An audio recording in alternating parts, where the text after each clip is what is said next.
Welcome back to the Thursday night triple threat. I'm Mr. U. Big Mike is in the house. Air What's up? Raid and Sped Rock are on assignment somewhere. Hopefully they're safe.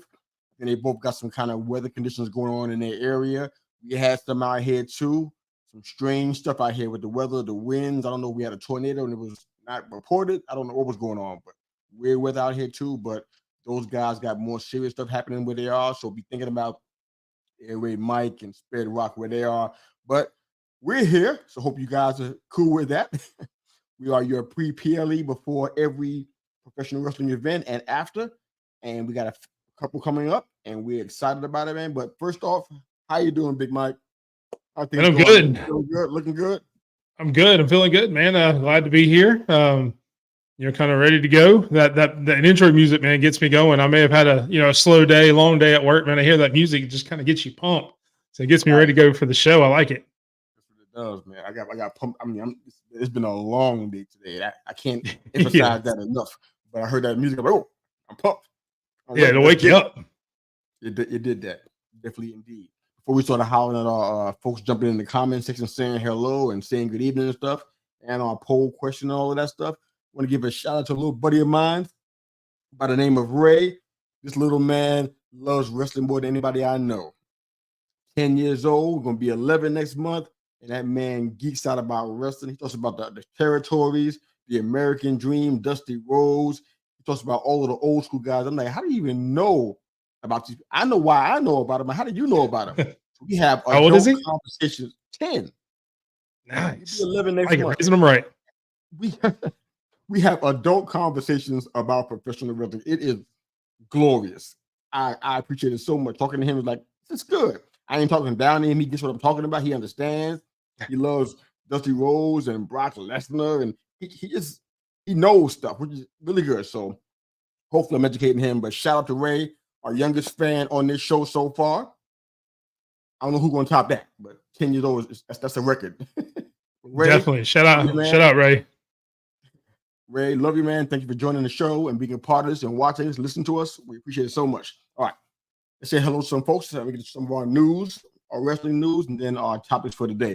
So let's jump in really, really quick and see what we got going on out here already today. All right, Lady Alpha's in the house. Always supportive. Love you, lady. Thank you so much for being a part of this. Hey, y'all, don't forget to hit that like and subscribe. Please do. It's Yes, our way sir. of keeping in contact with you, keeping you updated on what's going on, schedule changes, that kind of stuff. We share all that stuff on our YouTube channel and simulcast it all on our social media platforms. So please stay with us. Please subscribe. It's hitting one little white subscribe button. It ain't gonna hurt you. We ain't gonna spam you. It's real easy. Hit the white subscribe button. You can follow what's going on with the show and with the guys on the show. All right. Evening to the man, the myth, the legend, one half of the Herb and Raj podcast, seen every Tuesday evening at 8 p.m. Central Standard Time. Thank you, Raj. Evening, sir. And roll tide. Got that. Roll Tide. Love it. Go Lakers. NBA draft. I know we don't talk a lot about it, but I'm a Lakers Oh, fan you know with what? Raj. So I don't know if you want to talk about that right now on this show. It's gonna be probably a Monday and Wednesday thing. I don't think he wants any of that right now. All right, YouTube Patrol. What you talking about, man? He said, bro, remember I told you last episode, one of my favorite wrestlers right now is Jacob Fatu. Y'all see why now. I already believed you from the beginning, man. Yep. Samoan Werewolf. I know who he is. I've been following him. I knew he was coming, just to know he was gonna make an impact like that. And he did just that. We actually want to talk about the bloodline at some point if we had time for it today. Kind of talk about the bloodline and what factions kind of are running this course. So I want to get back to that. So hold your thoughts on the bloodline, YouTube. We're gonna come back to you on that one. And we got our guy, the better half of the Herb and Rogers podcast is here. Good to see you, brother. Like I said, every Tuesday nights at 8. These guys got it, man. Yes, sir. Yes, sir. That's my hat in honor of the draft. I think we did pretty good considering that first pick. Not sure about that. We'll see how that goes. There's time on that one, but without question. So I like where things are going. All right. So you heard in the news, if you haven't already, you heard about the death of one half of the Wild Samoans, and that's Sika. If you don't know him, look at his last name, Anoa'i. He is the father of the tribal chief, or who we thought was the tribal chief, Roman Reigns. This is his father. Alpha and Sika were the Wild Samoans. They were pretty much the kings of the road in the mid '80s. I think, if I'm not mistaken, the Wild Samoans had the World Tag Team titles 21 times. Not sure that's a record or not, but 21 times is tremendous. And they basically rule the world. They were really wild to watch. They kind of capitalized on the savage stereotype of things, and they wrestled like that. They bit people, they clawed people, they poke people in the eyes, they slammed folks, they used their power game. They were tremendous at doing wrestling stuff. They were really good. Their manager was Captain Lou Albano, who was always involved in the match. So it was good to see some of the highlights. I had to go back and just check it out, just kind of get refreshed. But really sad to hear him passing, and the legacy that's left for his family is a big one. So sorry to see him go, but we definitely send our condolences to the Anawai family. All right. So we got our poll question out here. I want to go ahead and drop that really quickly. What is the worst match you've ever seen, live or on television? This question is probably going to be a hot one. What's the worst match you've ever seen live on television? What I think I want to do is make an adjustment to this question to make it a little bit more challenging for us. Because if you talk about a match that had non-wrestlers in it, it's really easy to pick that because it was bound to be horrible anyway. They're not wrestlers. For example, Rosie O'Donnell versus Donald Trump. That wasn't a good match. And you know why it wasn't a good match? Because they're not wrestlers. It wasn't even the plan to be a good match. It's supposed to be a spectacle, a debacle. That was the plan for it. So I want to leave non-wrestlers out of your answers if you don't mind. So what's the worst? So you mean I can't pick Snooki from the Jersey Shore with her match with? Most definitely cannot. No, sir. Absolutely not. That's my whole point. What do you expect from Snooki? She does modeling and gets on the beach and whatnot. She's not doing this. No. So what's the worst match you ever seen live on the television with actual wrestlers? I don't care how great they are, but they have to at least be wrestlers. Okay. So I'll do you one better. Mine. You want me to go ahead and tell you mine now, or do you want to let some of the audience come in first? So I'll start since we'll let them. I'm going. So the worst match I've ever seen was actually not that long ago. It was 2020, 2021, somewhere around there. Crown Jewel, maybe a couple years before that. And it actually features two legends. So not only are they two wrestlers, they're two legends. And it's from what I've seen, going back looking, doing research after I saw this poll question, I started looking just to make sure I wasn't mistaken myself. And it's pretty widely known as one of the worst matches ever. Was Undertaker and Goldberg at Crown Jewel a few years back. Famously, the concussion where Goldberg had a concussion. He was already bleeding when he came out because his whole pre-game ritual where he hits his head on something in the back. He had already hurt himself, got hit in the head again, got a concussion, almost killed the Undertaker because he dropped him on his head. It kind of reminds you that this stuff, while yes, it's scripted, it's still dangerous. It's still real. The moves they do, things like that. It was just bad. I mean, it was it wasn't good. Both of them were way past their prime. Neither one of them should have had a singles match on a PLE. I get it; it's in Saudi Arabia. You're trying to get the name value, but yeah, that one from start to finish, that was the worst match I can remember thinking of. That's a rough one. I think most folks that have been around for at least the past 20 years, most of their worst match candidates are going to have Goldberg in the match. I don't know. That's a good thing, and I don't think it is. But I mean, even the Goldberg Bret Hart match, that was rough to watch. I got a little glimpse of it again because of the Who Killed WCW documentary, and got a chance to see that match. Yeah. Well, part of that match, I'm like, oh my God, you almost killed that man. You're talking about Undertaker. I'm like, Goldberg has a history of almost killing people. It's not funny, but it's like, wow. How do you get away with that? And they almost had Nia Jax going that way for a little while. It was almost like she's about to be the next Goldberg, but she turned the corner. Her matches have been really, really good. She's been working on her strengths, and she's been kind of capitalizing on things and just being a lot more aware of the weaknesses and dealing with those. And she's been Yeah, lot her getting better. released was the best thing that ever happened to her career because she kind of got to refocus, kind of got that wake up call, improved her craft, came back, and now she's doing the best she's ever done. So Yeah, I'm glad really she hope didn't she end gets up going that direction. yeah, I hope she gets the title put on her really soon because I think she deserves it. She's been doing fantastic. So she's not the next Goldberg, but his name is in there, included in most matches. I'm going to share a couple that are candidates. I'm going to share my one until later on. Nobody's gonna even be impressed by it. I can tell that already, but it was a bad match. So one was Mr. T and Piper.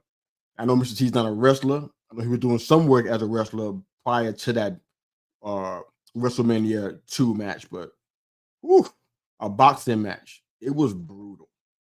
It was probably one of the worst things I've ever seen. They were both gassed early on, so you can tell that. I mean, a boxer, a so-called boxer, shouldn't be gassed so early. That says a lot. Mr. T was a more of a boxer than he was a wrestler. He was gassed, so that wasn't good.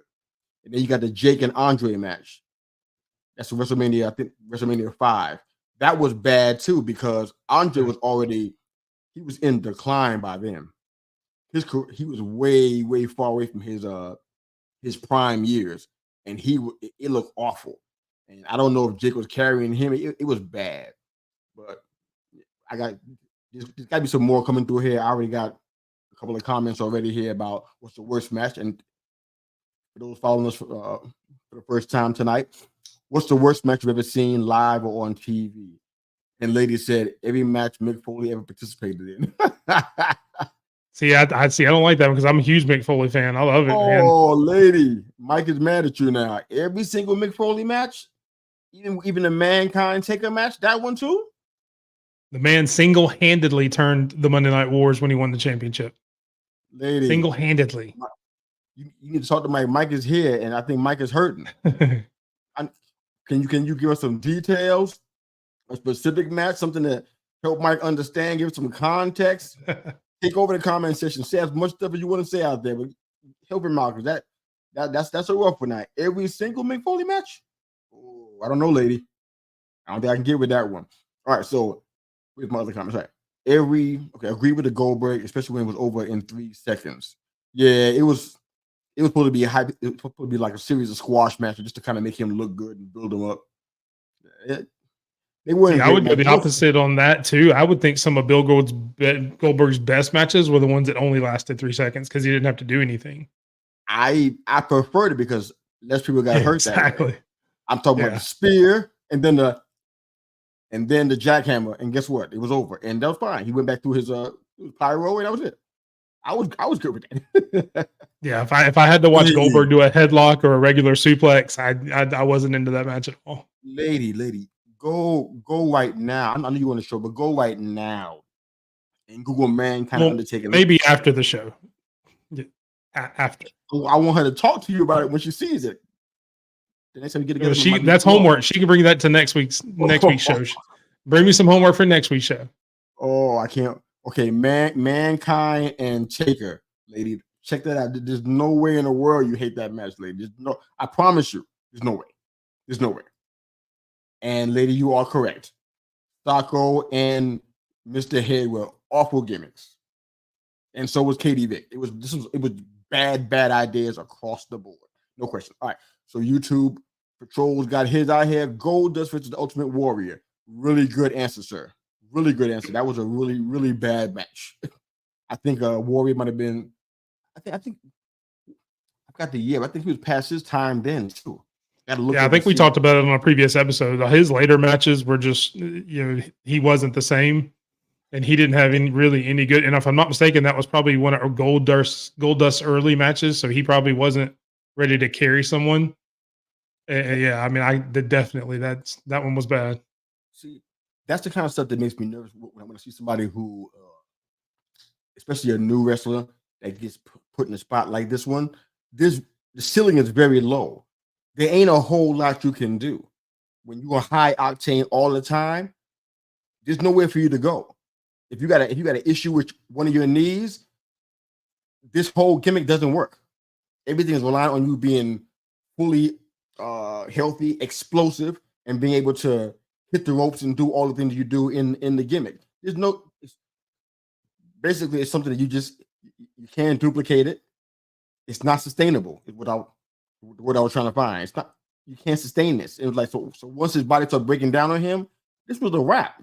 He looked awful because look where look you started him on 10, and now he's here at 3 and 4. What do you expect? And I'll say if those two ever met in their primes, that would have been a beautiful match because they were so different in character. Because Goldust, even as the androgynous kind of character that he was always a very slow, methodical wrestler. His move set was very slow as opposed to the Ultimate Warrior just being 90-0. That would have been a really good match in their prime to see how they played off of each other. But in their positions at that time that they had it was a train wreck. I like Goldust and Warrior. That's a really good answer. I like that one. And you're definitely right. I picked Goldust in that match.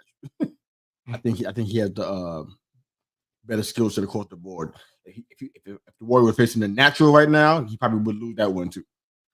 So that's just my thoughts on that. Any other thoughts on the worst wrestling match? Those you guys that are jumping in, because there are some new folks that are watching right now that weren't here before. Here's our poll question again. What is the worst match you've ever seen live or on TV? If you can, please try to pick people who actually were wrestlers in these matches, not TVs and stars and celebrities. Not you know who from WCW, not David Arquette, not that. Actual wrestlers, please. It makes it more fun that way, okay? So thank you. Share your worst match with us here in the comment section. We'd love to hear from you guys. All right, ladies, talking to your mic said, please keep in mind the last match I saw was 30 plus years ago. It's fair. That's why I think that Mankind and Taker match, I think you'll enjoy that one. If nothing else, at least the highlights of it. I think you'll enjoy it. All right, so we've been talking about a lot of stuff on this show. A lot of scenarios. Yeah, we have been definitely fantasy booking on this show since the show started, and it's fun. We're gonna keep that going. But I want to ask a question too that I guess it can be a second poll question. I think multiple poll questions on this kind of show are good, so I'm gonna go ahead and run that by you. But we were gonna talk about the Judgment Day. Matter of fact, since the very first show started, we were gonna do that and never got to it. We're gonna talk about the Bloodline, never got to it. I'm sure we will at some point in time, I guess. But here's a question I've been thinking about. Which faction, regardless of organization, is running this course? Which faction is the one that's like, it's getting to the place where it's about done. It's time to move on. And I put the question in the comment section for everybody to see. Yeah, I'm not sure. I mean, there's a few that I can think of. Obviously Judgment Day, the way they're going, they are acting like they're going to split up. You could very easily in the next coming months have a splinter faction with Liv and maybe Finn and JD against, Dominic, Priest, and Rhea, or any kind of combo, kind of a 6-person tag between the two sides of that faction, kind of splinter off. So I don't know that they're much longer to go. You mentioned them. I've loved, as much as I hate the thought, if you'd have told me 3-4 years ago that they were going to break up the New Day, I would have told you you're crazy. But the way they're working in trying to break up the New Day, I know technically they're just a tag team now that, Big E's kind of out, but Big E's always there in my heart. So they're always still a faction to me. But Woods kind of teasing, breaking off and going to Karrion Kross and the Final Testament. I mean, that's something they're talking about it again. 3 years ago, I would have never said, never break them up. They're gold. Don't ever split them up. Don't ever, change what they're doing. But, the way they're doing it now, I kind of like it, the way it's kind of Willy Wonky kind of thing, trying to convince him. So that's pretty cool.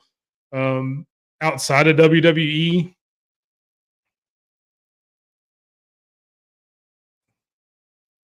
I'm not a big fan of the learning tree with Chris Jericho. I and I guess that's part of the gimmick. I'm not supposed to be. I'm supposed to hate him, so apparently he's doing his job. But I mean, Chris Jericho at this point just kind of gets on my nerves with some of the things he said. I would say that one needs to get broken up fairly quickly. Whoever can get in there and break up the learning tree and cut it down, make some firewood out of it for the upcoming winter season coming up in the next few months. Get ready early. and get rid of that one. So I mean that's really the ones I can think of off the top of my head. Okay. Well, I like those. I don't know who's been the longest faction. I guess theoretically we can kind of maybe guess or surmise it's the bloodline. Factions don't usually last very, very long. Even the TNA iterations of Aces and Eights and the main event Mafia, even when WCW was doing the Wolf Pack at NWO. You think they're around for a long time. If you go back and do the math, they weren't around a long, long time. They didn't have a lot of longevity. I don't think they even want to even do that anymore. So I think a lot of these factions that we're seeing now, you're gonna start seeing a big shift. I just suggest about the Alpha Academy last time we got together, thinking maybe the Creed brothers can join Chad Gable instead of what they had, since the actual wrestlers, kind of a ode to the world's greatest tag team with Kurt Angle and Benjamin. I'm blanking on the other guy's name. Wow, blinked out. Charlie Haas. Charlie, yeah, Charlie Haas. I remember him. All right, so kind of an ode to them, but I think the Judgment Day. What I see is that they're better off not being part of a faction. Rhea's better off for it. I think we have a question coming up about Becky that we're going to answer very shortly. Rhea's better off. I think Damien was better off from the start. I got why he was there, but I kind of feel like he had one foot out of the door for a while, even when Rhea was healthy. Kind of feel like it was bound to happen. As far as Finn and JD go, I think them being a tag team is a smart idea. Probably should stick with that rather than being singles competitors. But they don't have to be part of a faction. And Dom really does need to branch out and do some other things. So that makes sense to me. The Bloodline's a bit of a different situation because it seems like they got some more meat on that bone as far as, old faction versus new is what I think is going to be happening. If we're going to be a fantasy booking a little bit, I think what's going to end up happening is at the old faction be facing the new one for domination and world supremacy or whatever. So I kind of think that's going to keep that going for a little while longer, but at some point that has to end too. I don't even think the new bloodline has a long shelf life. They're already teasing their breakup already. As soon as Fight 2 hit, Tonga I'm blanking on everybody at night. I do a podcast at night. I blank out. Just blank out on their name, but you get what I'm talking I've just started calling the Tongans together just to kind of put them together. So you don't have to. Their names are so similar that way you don't have to try to do it. So I just usually say Solo and the Tongans. Better work. So that's kind of they already teasing it already. So it's probably a matter of time. That's probably going to end up going down. So for sure. But which faction is running this course? I kind of feel like the easy answer, the low hanging fruit, is the Judgment Day. I think we're at the point now where it's like, okay, this is not. You guys are not running both Raw and SmackDown anymore. This is changing, and it's a really good chance that Rhea's coming back as the face instead of a heel. Well, it's hard not to. That ruins this whole thing, just by that part alone. It can't continue. The ideas about Liv running the good Judgment Day, I don't see that happening. I think that's kind of weird. At the same time, there's room for it because of her connection with Finn and Dom. It could potentially happen, but it's not a long-term solution. It's a short-term answer, no matter how you slice it. But any other thoughts about which wrestling faction is running this course? Love to hear your thoughts on that one. Any faction. You got the System in TNA. You got factions like the Elite in AEW. You got room to work there. The Dark Order's kind of hasn't really been a faction much at all. They got more than 2 people, but they haven't been effective at all in the realm of being a faction. The Blackpool Combat Club, they're a faction. I think they can do the way that they're being booked. They can do that one for a long time, and nobody ever blinked their eye about it because of how it's going. The whole back and forth face heel 1 week. That's I don't like that, but they're getting meat off of that, so they're keeping that going. But you got 2 questions out there for you. Or the worst match you ever seen live and on television, and which wrestling faction is running its course? So we got Lady asking us a question. We'll jump into that. What do you all think about Becky Lynch retiring? What do you think, Mike? I mean, I don't. She didn't announce that, did she?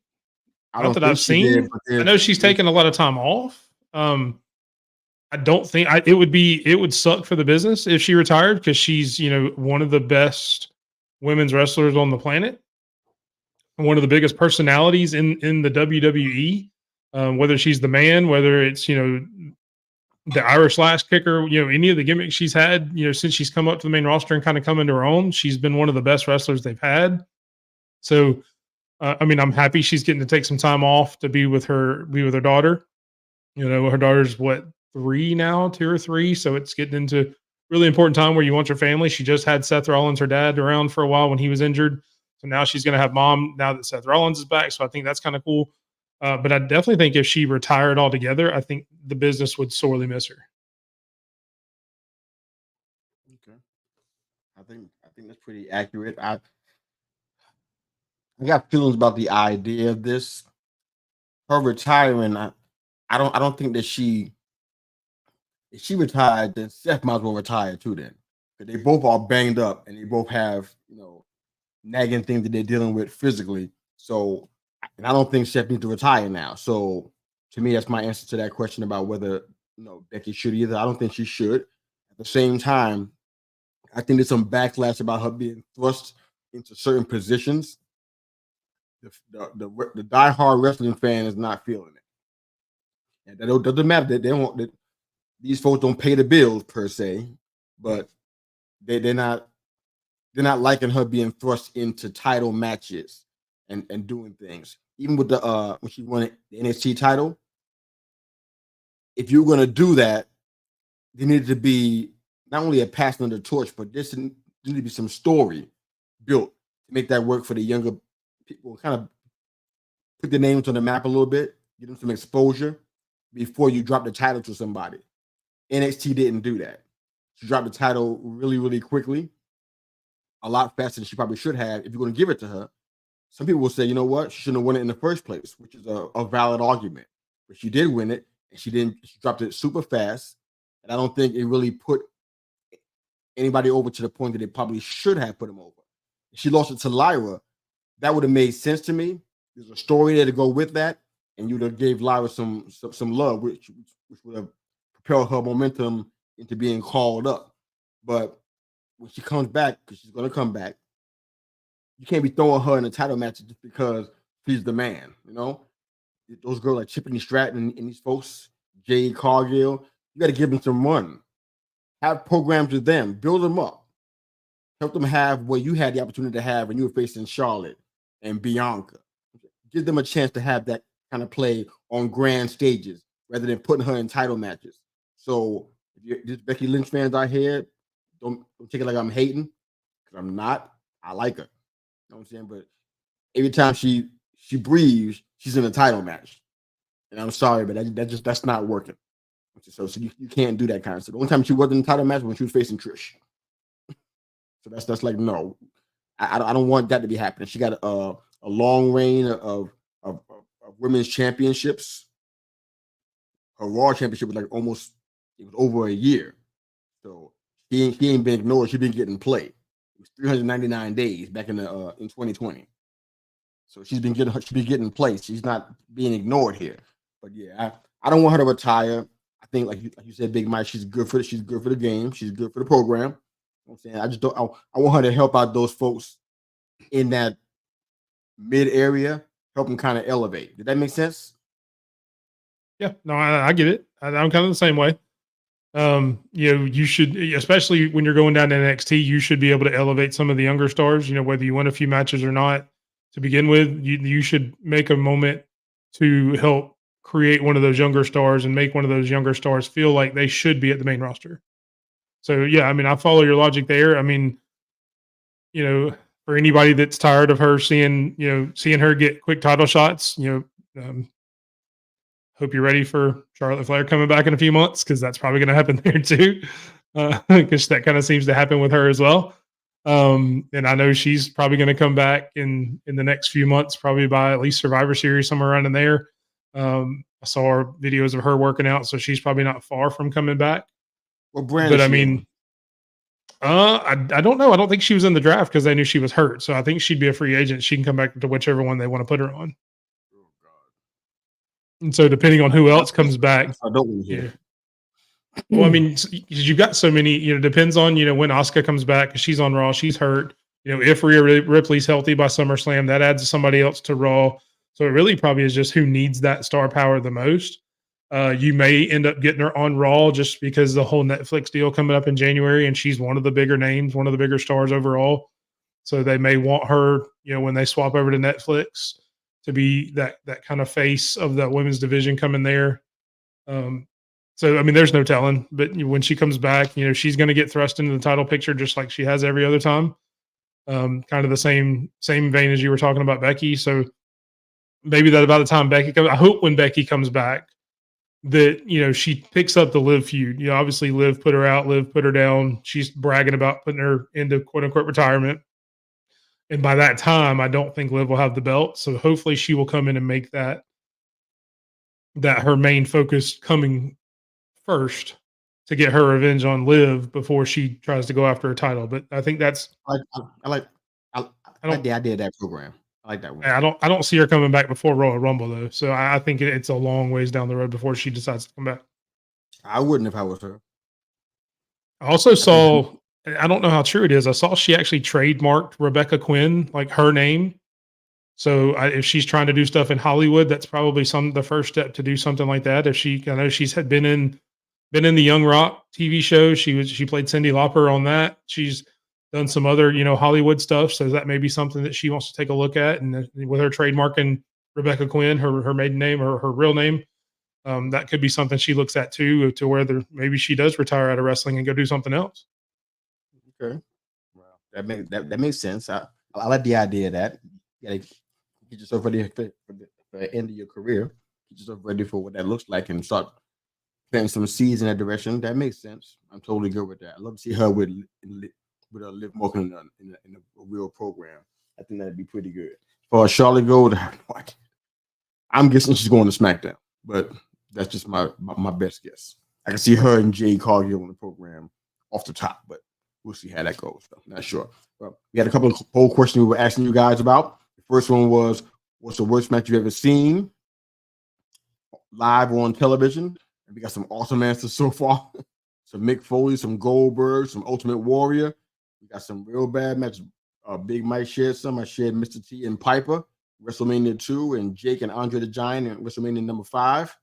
I'm gonna go ahead and share mine now, and they will start getting into our PLEs coming up. Mine is not. If I think longer, I'll probably get another one that's even worse. But this is the one that came to mind, and that's the one with Triple H and Scott Steiner. Wow. That one was rough. And the reason why this one was bad was a couple of reasons. One, because even when the match is bad, it's worse when it's longer. This match was 18 minutes. So when it's bad for 18 minutes, the fans start turning on you. And it was rough, man. I mean, Scott Steiner is one of my favorite tag team wrestlers. I've even argued on Twitter with people. So they might be even hearing the show right now. We have tag team questions about who the best tag team. The Steiner brothers are right up there. I've had arguments with people who say, "Oh no, it's the Road Warriors." I'm like, I like the Steiner brothers. I thought they were the best. I love their move set, everything they were doing. I was infatuated with the Steiner brothers. So I ain't getting off of that hill. I'm staying on that hill for good. Incredible tag team wrestler. Independently of his brother Rick, in a solo realm, it didn't look the same. And this match was a good example of that. He was using this overhead suplex and he just kept on using it over and over again. And the fans were just ripping them. They were just almost rabid. And there were some rumors that I don't know if it was true, but there was a lot of rumors about Triple H during this time back in the day that he was just kind of dogging it, standing back, trying to make Scott look bad, sandbagging the whole match. That's not the first time I heard that. I've heard that many times in that era. So he was trying to make him look bad, and all the guys like Lance Storm, and be like, you can tell, you can see this. You know that's what he's doing. He's trying to make Scott look bad. And it's like, I mean, for somebody who just, I don't know why one wrestler would even do something like that to another wrestler. I have no idea why you'd even. It's for Triple H, his name. He was attached to a lot of stuff like that. What comes to mind also is that segment with him and Booker T, the controversial one. If you know what it is, Google it and check it out. Google Triple H and Booker T controversy. I don't even want to repeat what was said at those times. Go ahead and look it up and holler at us on Twitter, on X, and let us know what you think about it. But even in that, Booker T was a sky. He was ready for. He was a rocket. He was ready to go to the world title, and Triple H just smashed the thing to smithereens. And Booker T wasn't the only one. It wasn't racial. It wasn't the only one, but there was a whole bunch of guys that were facing Triple H that WWE wanted a rocket on their back, take them to another level. And Triple H would just smash it. I mean, a legit threat for the title, he would just kill it. And had these long reigns. It's like, wow. So there was a lot of stuff about Triple H back in those days that we heard a lot of stuff about. Whether it's true or not, I don't know. But it's not new. We heard it before. But that match, I mean, that's one of the worst. That one's confirmed. They actually had a beef up until a few years ago when the Steiners got put in the Hall of Fame. I mean, they were real life. There was a real life vendetta there for a long time that they finally squashed when they offered them the Hall of Fame spot. So yeah, I mean, it was pretty bad. Yeah, very bad. That match was not good. I'm not even saying go back and look at it. I don't want to put you through that. Just take my word for it. It was a brutal match. But all right, so we have some good matches coming up. We got Clash of the Castle that just happened. Overall, it was a decent pay-per-view. I honestly didn't. I only had a couple of surprises in this match. I had my predictions. We all shared those on Twitter. I kind of thought that this was a good time. I thought Bayley was kind of flat. Those were a good time for a surprise title change there, especially with the hometown girl and Piper Niven, being in this match. Thought it would give her love and give her a little title run. Never really thought that Gable was taking the title from Sammy, even though I'm cool with that based on what we talked about several weeks ago. I'm good with that. Surprised by the AJ Styles Cody Rhodes ending. As a matter of fact, as I sit here today, weeks later, I still don't understand what exactly happened.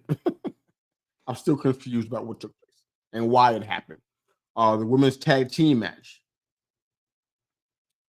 That was a very good match. I'm surprised by the ending on that one, but beside that, I knew Priest was gonna still retain. But what were your thoughts, Mike? You watched the whole thing just like I did. Overall grades, any highlights in the match you were thinking about that surprised you or shocked you? What were you thinking, man? Run it down for us real quick if you can.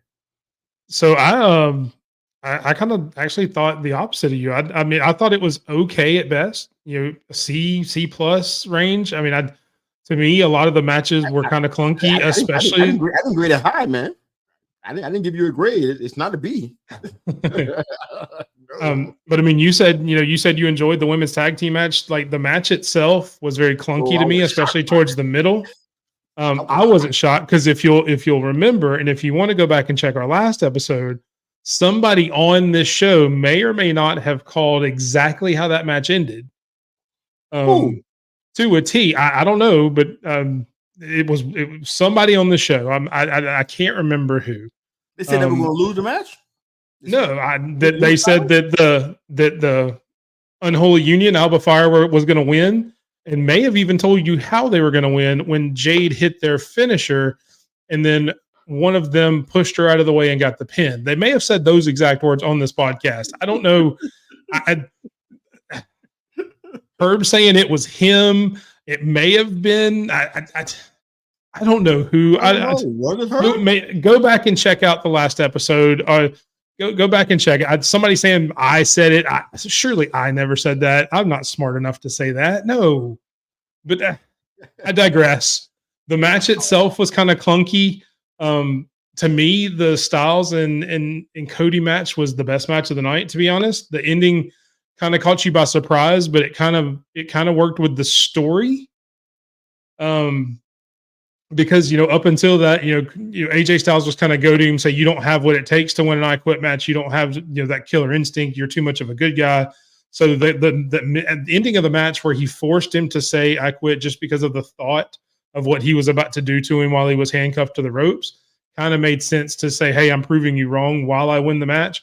And then hitting him after the match said, hey, I won the match. I'm still going to hit you anyway, just to show you that I can do that. So you've got that there. I think that was really good. I did think Chad Gable would win if I remember right. I think I did pick that one. So I will shout myself out when I do wrong, but I call myself out when when I am wrong, when I'm right and wrong. So I did get that one wrong. Bailey and Piper Niven wasn't as good as I thought it was going to be. Maybe that was my own fault for having higher expectations for it. But it was a decent match, which is, again, why I give it, maybe a C+ overall. Priest getting caught up. Man. Can you see it, man? What's that? Something's going on with Bailey, man. You and I discussed it before this PLE. Said the whole run, everything it's been lackluster, and that match didn't help.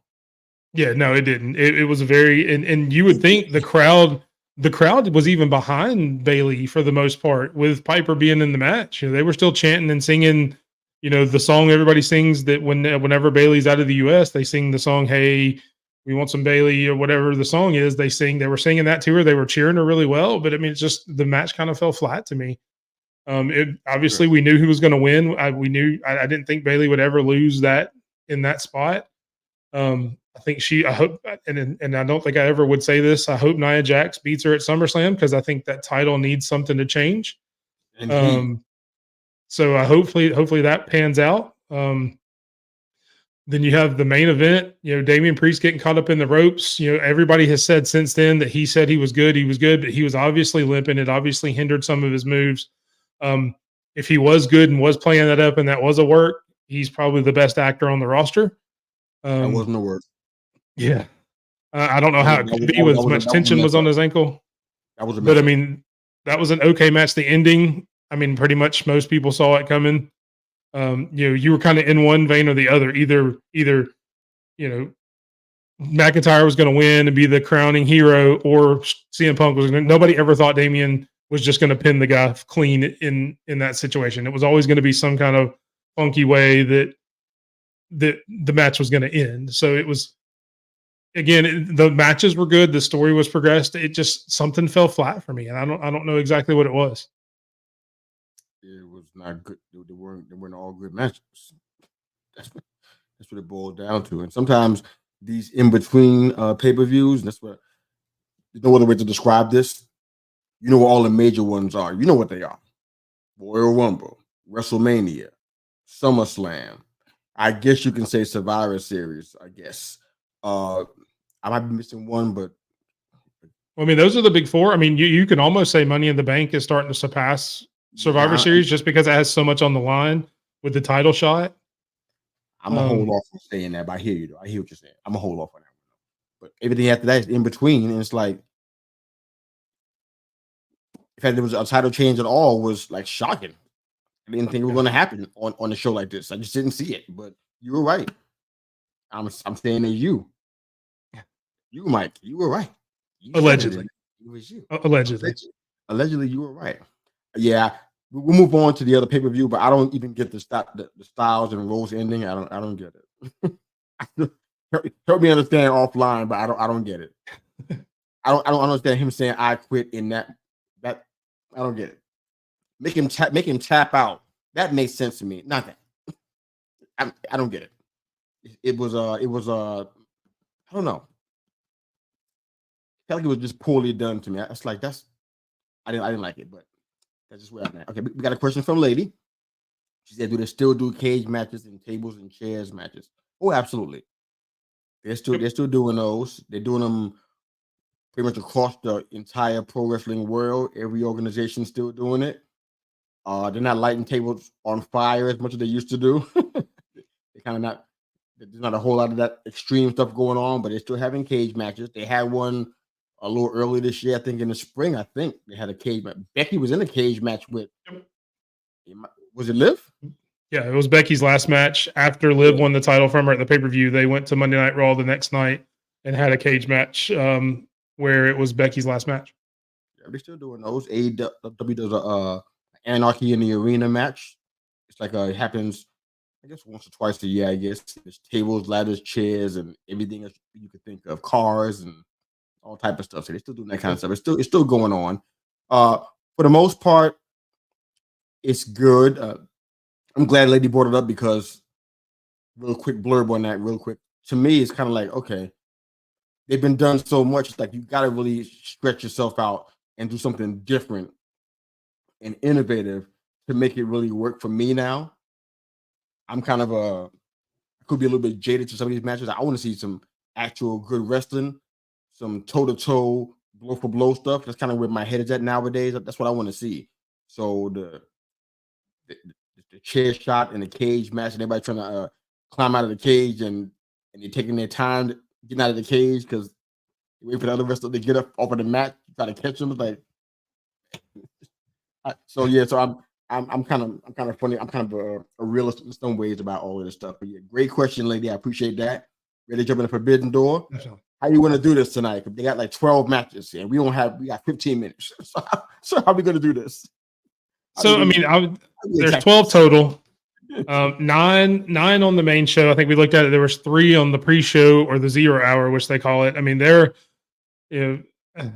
mean, I've got picks for all of them. I don't know a whole lot of story. I mean, there's not a lot of story. That's the really cool. Forbidden Door is really cool and really bad in very extreme ways. They're really cool because you see matches that are dream matches a lot of times.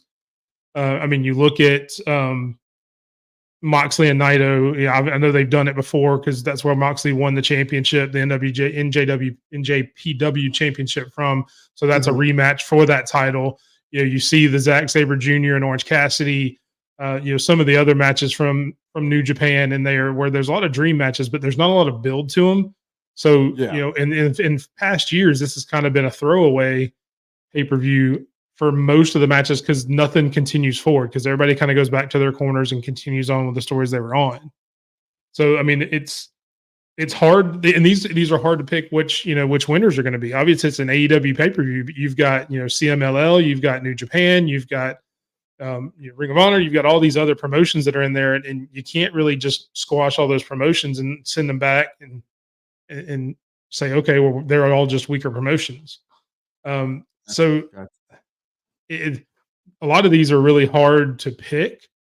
There's a few of them that are very easy, obviously. But I mean, I'm just kind of stuck on 12 matches. And you get a good do, man. This is every pay-per-view. And big ups to them. And I never thought about this until a few weeks ago when somebody mentioned it. It's good for them to do it because they still do pay-per-view. You're paying $60 for this, or however much pay-per-views are, 75, whatever. It's good that they're giving you 12 matches for your $60 to $75. When you're on a network like WWE, you're paying for all the content, whether it's $9.99 or whatever. You have a 5-match card, you don't feel as cheated. If I paid $60 and saw Clash at the Castle, I'd be pissed. But 12 matches for $60, that's $5 a match. I'm not mad at that. So I understand it. I see the thought behind it, but still, it makes for a long day. It's value. Yeah. If you watch this at 8 o'clock, well, probably a 7 o'clock start with the 0 hour, it's going to end at 12:30, just so you know. So if you plan to watch this pay-per-view, like Mike said, the value is definitely there to watch this for $69.99 or whatever the going rate is for it now.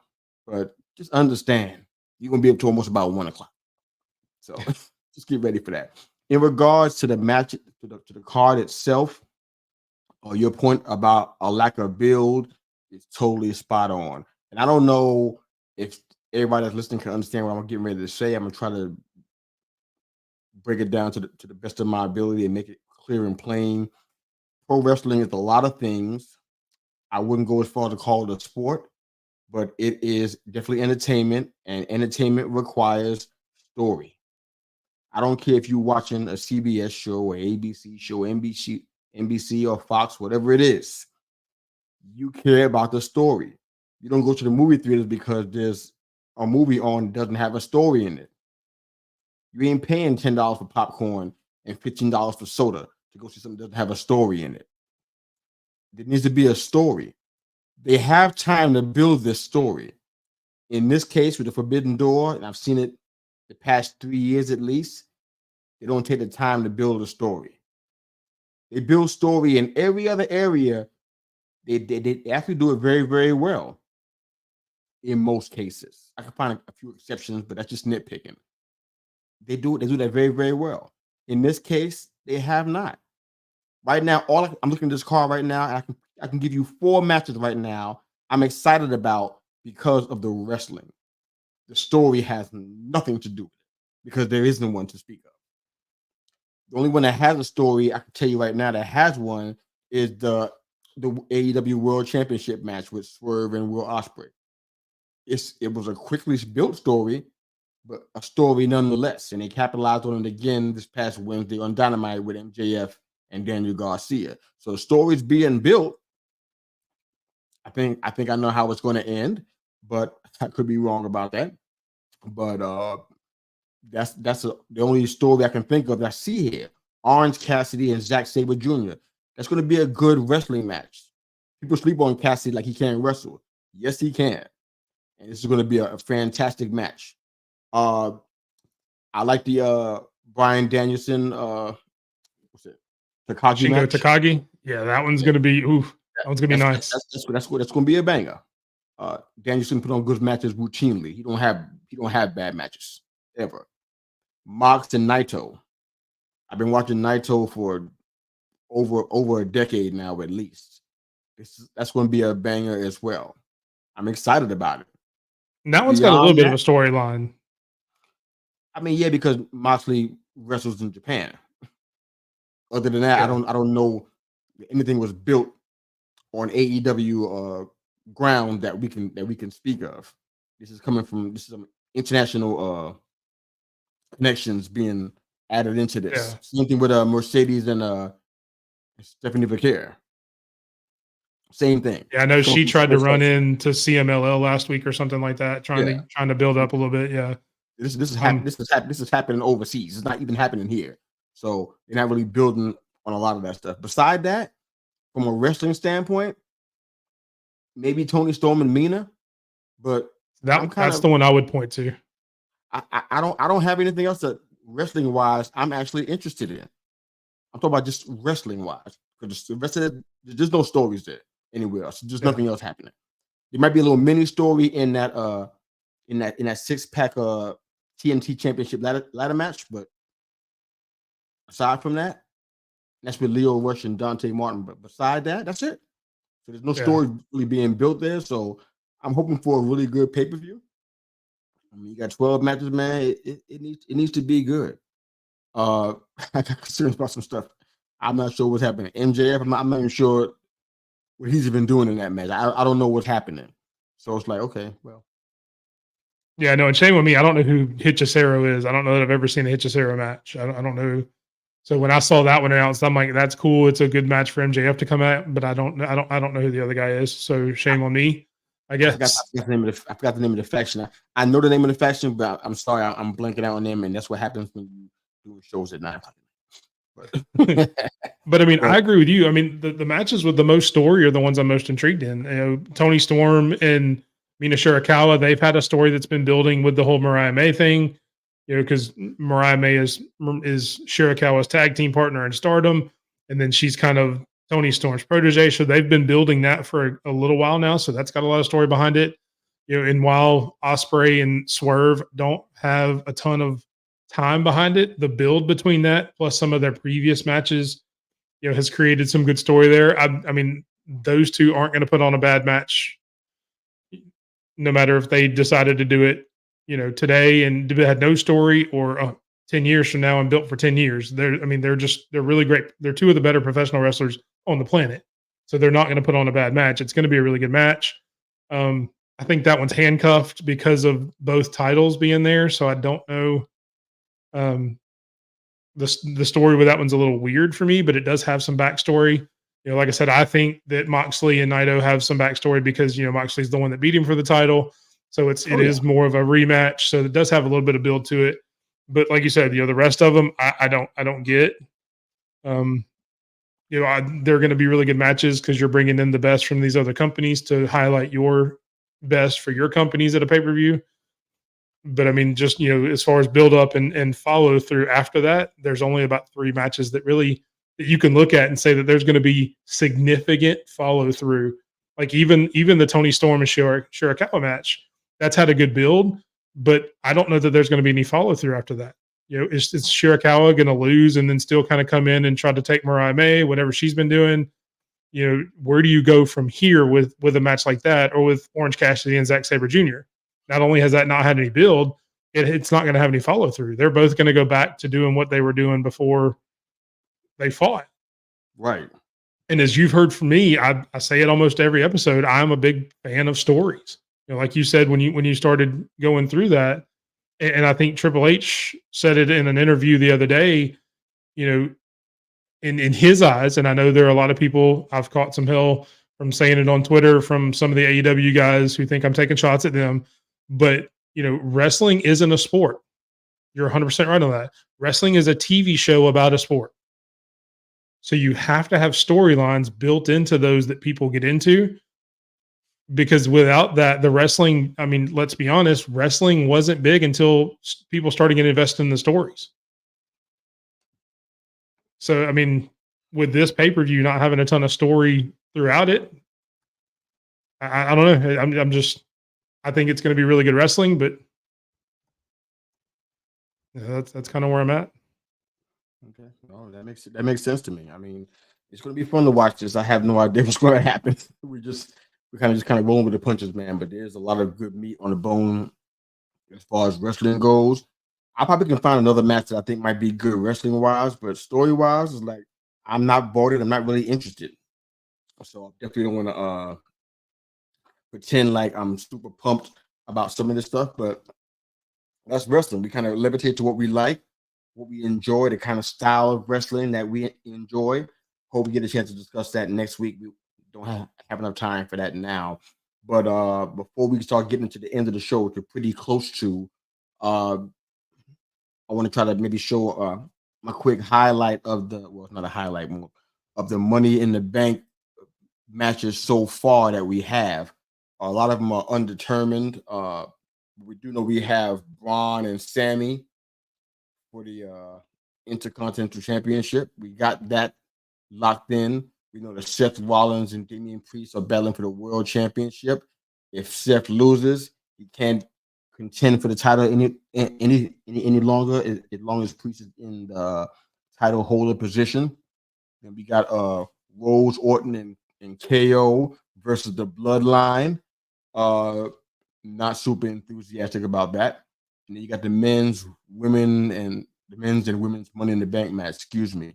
They got a few people already picked, and there's probably about 5 more total to be added to the match to complete it.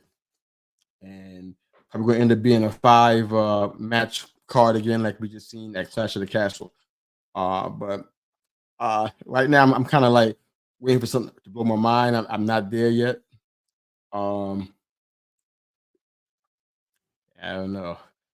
Maybe if Gunther's in this match, in the men's Money in the Bank match, that might excite me. I'll probably see him as the winner of that. He can pick what he wants to pick. I don't know that they would do that though, because he's already got the title shot for SummerSlam from being King of the Ring. So I don't know that they would put him in there. Man, but who else excites you? Well, I mean, I'd like to see who else is in the match. Obviously, Jey Uso being there. I mean, maybe. You mean to tell me that if Gunther got this match and he won it, when the Money in the Bank, he decides, even though he got the title match at SummerSlam, he decides to fight the other champion and wins both titles. That wouldn't excite you? No, because I don't think it would happen. They've worked so hard to split those belts. I don't think they want to put both belts on anymore. No brand split. They never keep their word with a brand split. Where you been at, man? But they just got out of it. I don't think they would go back to it that quick. So I don't think they would do it. People keep bouncing. It happens all the time. But okay, it's all good, man. That's fine. But we're getting close to the end of the show. It's just a quick nugget. Did you know that Digest's last day is tomorrow? He's a free agent. That sucks. Where do you think he's going? I mean, he'd be a fool not to go to AEW because that gives him the biggest stage. He may do some indie stuff before that, just to kind of get out there. I know he's obviously taking bookings. I know right before we came on the show, I saw he had posted something where he actually may be live the same time we are on Twitch. Kind of going over some different stuff. But eventually, I think he goes to AEW. He's too much of a star not to go to somewhere like AEW because I think he'll shine there. I do too. I was really sad to see that. I knew they hadn't used him. I thought maybe they were just waiting for a different opportunity for him to come in. But reading what he put on there today on the little letter that he wrote, apparently he's been trying to get on TV. He's been pitching things and he's been told no at every turn. And then was finally told that, hey, we don't have anything for you. We're not going to renew your contract. Good luck wherever, which is kind of crappy. He was a 6'8", 6'8" stud, man. Him and Keith Lee had some of the best matches I've ever seen on NXT. Well, I mean, he had one of the best matches of the year on WWE with him, Obafemi, and Josh Briggs at Stand and Deliver, that 3-way for the North American title. That was one of the best matches of the year so far. And now he's going to be going somewhere else. I mean, that's all right. It doesn't make sense. All right, so we're at the end. So here's our plan, guys, for you guys that are listening and viewing the show today. Next Thursday, like we always do, we are the Pre-PLE for your professional wrestling. So this Sunday, I think it is the AEW pay-per-view Forbidden Door. That's June the 30th. Money in the Bank is July the 6th, which is Saturday. Yep. So our show is going to be on Thursday, July the 4th. So can you guys handle eating your ribs and your corn on the cob and your baked potato and your grilled chicken and join us at 9 p.m. on July the 4th? Can you guys handle that, you think? Think about it. Let us know. We'd love to have you back on with us. We'll be recapping Forbidden Door and giving you a preview of Money in the Bank. All the matches should be on lock by then. But Big Mike, thanks again for joining us, brother. We appreciate it so much. It's been a thrill ride to be doing this with you, man. Any closing thoughts? Any closing thoughts? Oh, man, I mean, just happy for some really great wrestling. Hopefully we'll see you guys next week on the 4th of July. You guys joined us here for our debate on wrestling instead of that other debate going on wherever that nobody really cares about. So hopefully, hopefully next week you can come celebrate America's birthday with us. Or I guess maybe something along those lines. Come celebrate with us. We may have some fireworks in our debates. So you may still get to see some fireworks on the show. And it's just a great time to be a wrestling fan, man. Copy that. Well, lady's going to be there. We already got her buy-in, which is awesome. Shout out to Airway Mike and Spid. Hope you guys are doing good and you're okay out there where you are. We will see you soon. Besides that, guess what it's time to do? It's time for us to break out. But thanks again for joining us. We are the Thursday Night Triple Threat, your Pre-PLE for professional wrestling. Have a great day. We appreciate you so much. Enjoy the music. See you.